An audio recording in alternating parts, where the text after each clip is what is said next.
Multipurpose channel की video देखने के लिए हमारे चैनल को सब्सक्राइब करें और बेल आइकन को हिट करें ताकि आने वाली हर नई वीडियो आप तक बआसानी पहुँच। अस्सलामुअलैकुम सल्ले अला सुभानअल्लाह। मैं तौकीर हफ़ीज़ वेलकम करती हूँ अपने मल्टीपर्पज़ चैनल पर।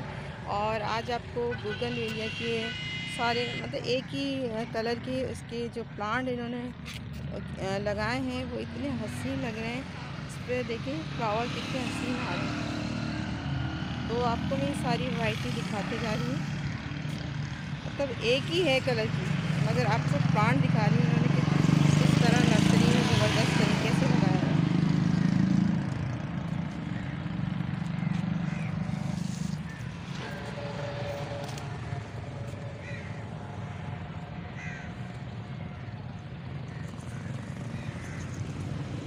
इसके फ्लावर देखेंगे बस कितने हसीन लग रहे हैं।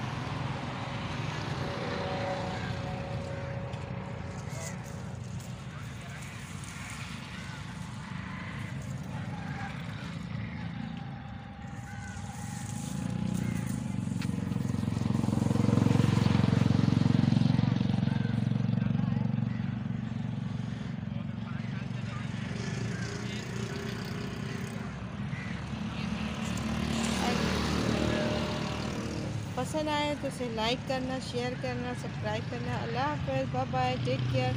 और दुआ में याद रखिएगा। गूगल एरिया से प्लांट देख लें, ये बहुत हसीन लगते हैं। Like and share subscribe. अल्लाह हाफ़िज़।